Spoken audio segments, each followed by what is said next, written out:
J'ai demandé leurs meilleurs conseils à 7 designers différents pour un épisode unique et riche d'enseignements. Retrouvez les conseils de l'agence Meaningful tout de suite dans Parlons Design.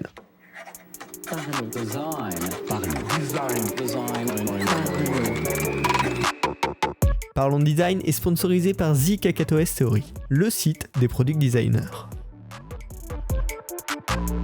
Salut, c'est Romain Pachna, bienvenue dans Parlons Design pour un épisode vraiment spécifique, vraiment unique. C'est le premier format qu'on fait comme ça sur le podcast après plus de 180 épisodes, donc c'est vraiment de la nouveauté.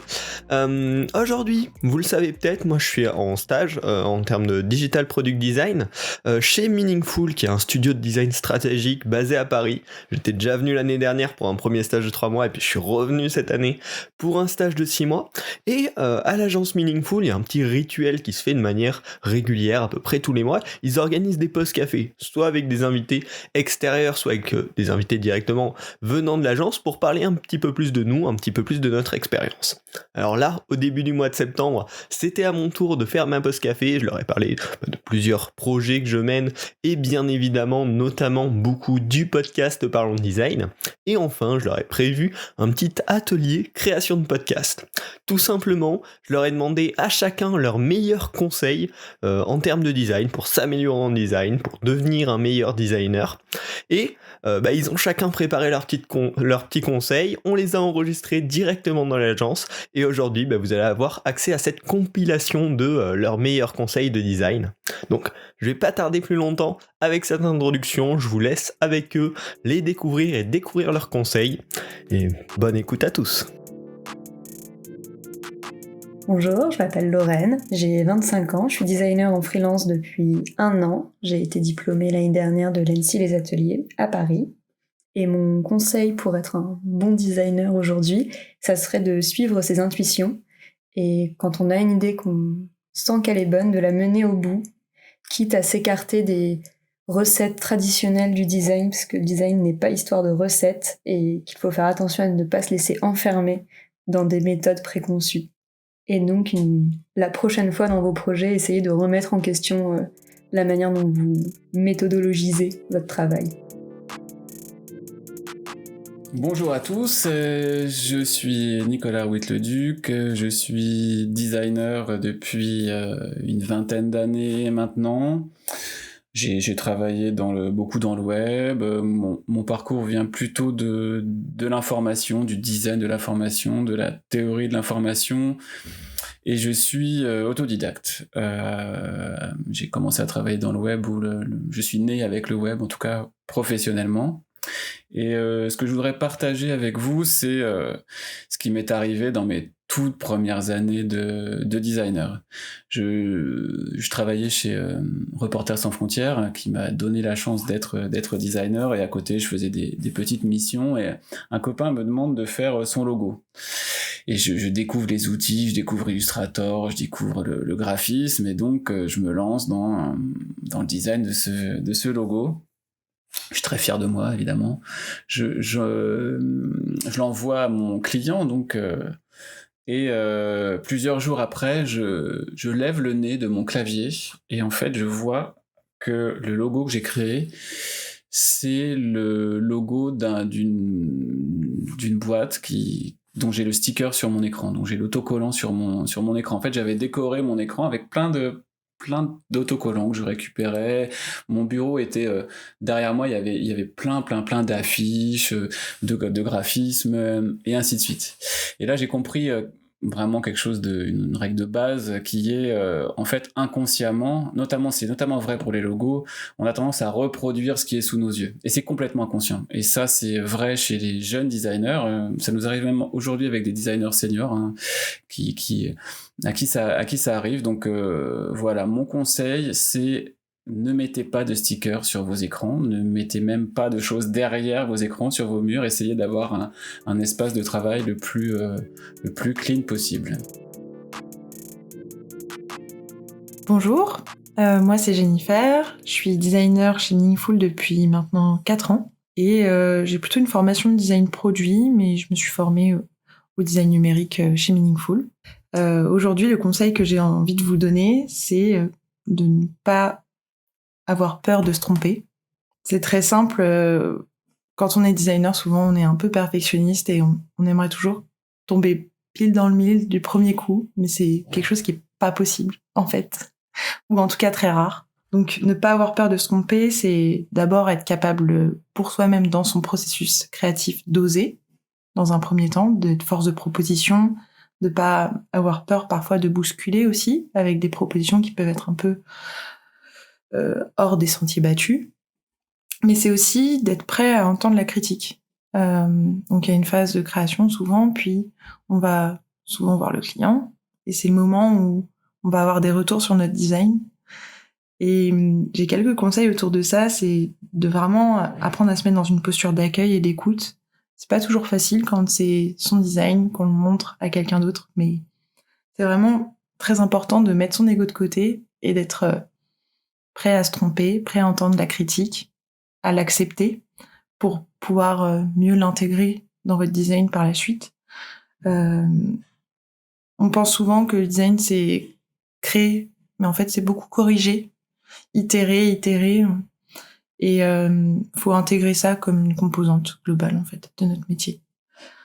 Et pour finir, ça, c'est un petit fun fact ou un petit tips, c'est de ne pas hésiter à tout recommencer, ou en tout cas à tout casser pour mieux recommencer. C'est pas jeter par la fenêtre, c'est juste être capable de prendre le recul, de mettre peut-être tout à la poubelle, repartir d'une page blanche mais en connaissance de cause, et ça c'est très utile.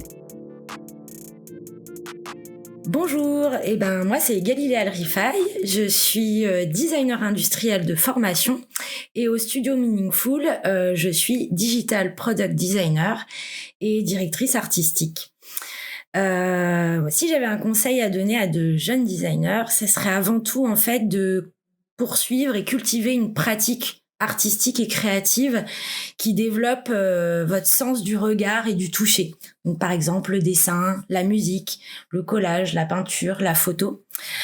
Pourquoi c'est important ? Parce qu'en fait, l'important, c'est de nourrir ses projets, ses créations, plutôt dans le monde du numérique, par une expérience du geste et du regard en interaction avec le monde physique et les émotions qu'il procure. L'objectif, en fait, c'est vraiment de nourrir, et vice-versa d'ailleurs, la création numérique avec une expérience, une pratique venant plutôt du monde physique. Donc, il ne faut pas avoir peur de faire, de pratiquer, de rater, de revoir, de reprendre. Pour pouvoir en fait proposer des idées plutôt nouvelles, justement, plutôt que de faire des veilles mimétiques de ce qu'on peut voir, ce qui est très bien, mais cultiver sa propre, si je résume, cultiver sa propre pratique créative, ça permet de développer une écriture créative propre et de nourrir vos projets. Bonjour, je m'appelle Joséphine Hua. J'ai fait un master en design produit à Strat École de Design et j'ai intégré l'équipe Meaningful pour mon stage de fin d'études, il n'y a pas très longtemps. Et le conseil que j'aimerais donner, c'est sur le processus créatif et sa temporalité. Je remets un peu dans le contexte. Je dirais qu'une partie non négligeable du design réside en fait finalement dans la recherche, le questionnement, trouver l'inspiration. Et donc de façon imagée, on peut imaginer un iceberg où le produit qui sort est seulement la partie émergente et en dessous il y a tout un processus qu'il faut pas forcer quand on se retrouve bloqué par exemple. Moi ça m'est déjà arrivé de bloquer et souvent en fait finalement je retrouve l'inspiration des idées dans le métro ou quand je marche tout simplement. Même parfois juste avant de m'endormir. Donc c'est en fait finalement un truc qui se contrôle pas vraiment, donc essayer de trouver des moments à soi, ça peut aider. Bref, du coup ne pas essayer de tout contrôler, et si c'est bloqué, ça va se débloquer tout seul.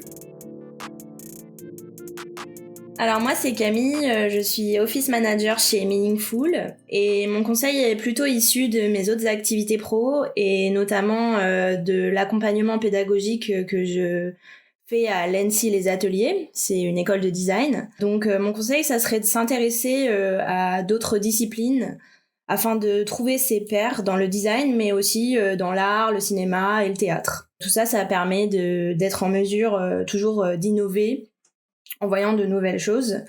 Donc pour conclure, si jamais vous êtes en panne d'inspi, foncez voir des expos. Bonjour à tous, je suis Marine Rouit-le-Duc et je suis la fondatrice du studio de design Meaningful. Et aujourd'hui, on va parler d'un sujet qui concerne tout le monde, dans tous les métiers d'ailleurs, pas seulement le design, qui est la notion de feedback. Comment donner et recevoir des feedbacks. On va aborder ce sujet de 2 points de vue, celui qui veut recevoir des feedbacks et celui qui doit en donner. Pour information, donc c'est un exercice, le feedback tango, que j'ai découvert à travers l'agence IDEO, que vous connaissez certainement, qui est une de ces agences de design qui a démocratisé le design thinking dans le monde. Alors, on va commencer assez rapidement pour expliquer qu'est-ce que c'est qu'un feedback. Un feedback, c'est... on l'a tous vécu, que ce soit quand on est en classe, on va voir un professeur et on lui demande un retour sur un travail qu'on a réalisé, on le vit depuis qu'on est petit. Alors souvent ça passe par la notation, mais dans le monde professionnel et particulièrement dans le design, les feedbacks on en demande en permanence, que ce soit à des utilisateurs des solutions qu'on design ou que ce soit à nos pairs ou à nos managers sur qui on s'appuie pour faire évoluer nos concepts, nos idées ou même à nos clients évidemment qu'on sollicite en permanence pour obtenir des feedbacks sur nos projets. Donc je vais d'abord commencer par celui qui veut recevoir des feedbacks. La première étape, c'est quand on veut recevoir un feedback, c'est de solliciter son interlocuteur et pour ça de créer un cadre propice pour que l'interlocuteur comprenne le contexte, la situation dans laquelle on lui demande un feedback. Donc il faut évidemment commencer par exposer de quoi relève le travail que vous lui présentez, mais surtout expliquer ce que vous attendez comme type de feedback. Peut-être que vous attendez simplement un feedback sur la forme de votre présentation, pas forcément sur le fond. Peut-être qu'au contraire, la forme n'est pas aboutie à ce stade, mais vous attendez plutôt un feedback sur la structuration, le plan de votre présentation, ou sur, si on parle d'une application mobile, sur l'architecture de l'information, le design de l'application.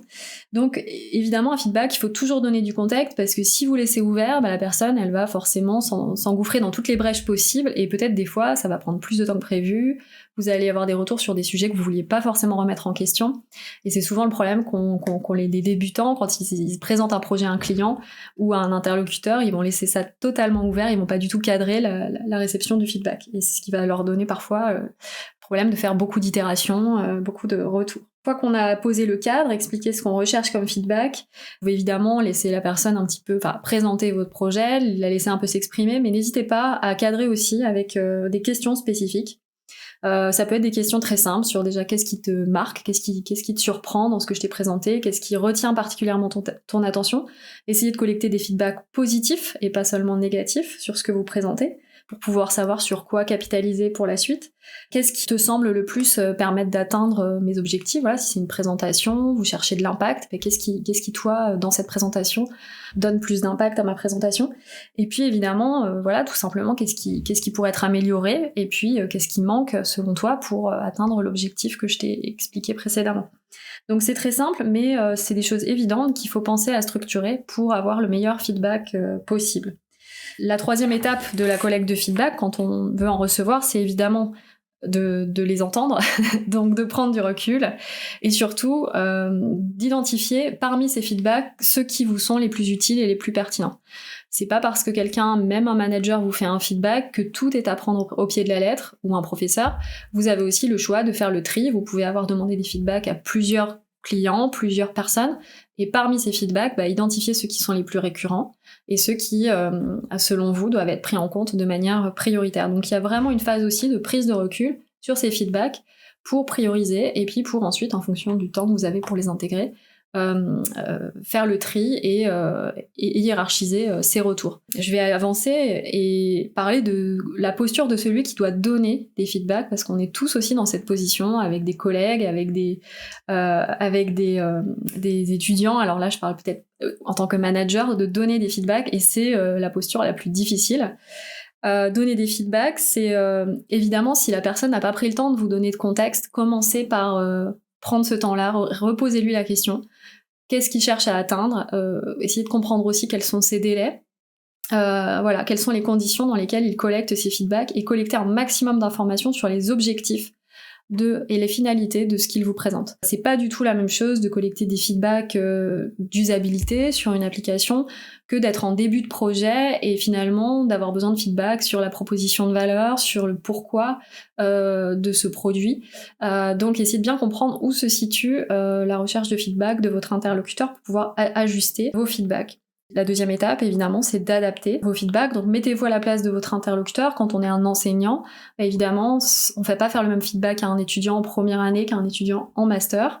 Quand on est manager, on doit avoir conscience des délais dont dispose la personne pour opérer ses feedbacks, et les feedbacks doivent être construits aussi en ayant en tête une timeline, des choses qui peuvent s'opérer dans le temps dont dispose la personne pour réaliser ses feedbacks.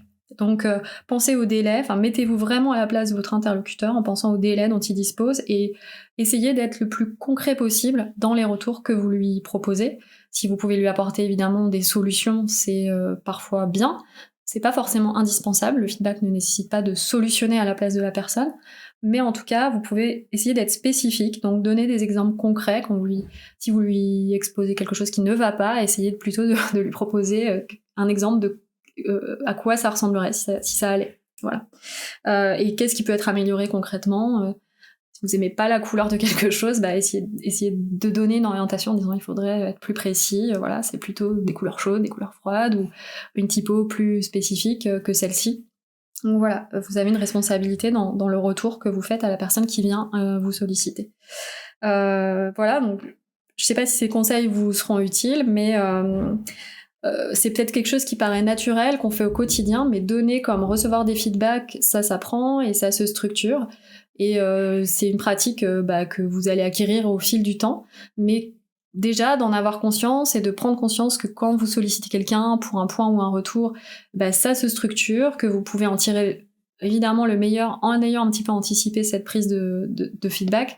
Vous allez voir, ça va nourrir votre travail et ça va surtout faciliter parfois votre relation avec votre manager, avec vos enseignants, ou dans l'autre sens, quand vous êtes manager ou enseignant, avec vos collaborateurs ou avec vos étudiants, parce que ça va permettre de faciliter la communication, de faciliter le travail, et les personnes vous seront reconnaissantes aussi de cette structuration qui leur permettra d'avancer plus efficacement. J'espère que cet épisode vous aura plu, j'espère que ces conseils surtout vous auront inspiré. Si d'autres épisodes dans le genre avec des invités peuvent vous intéresser, n'hésitez pas à me le dire. Bien évidemment, vous pouvez découvrir un petit peu ce que fait l'agence Meaningful et peut-être participer à de futurs Post Café en allant les suivre sur les réseaux sociaux.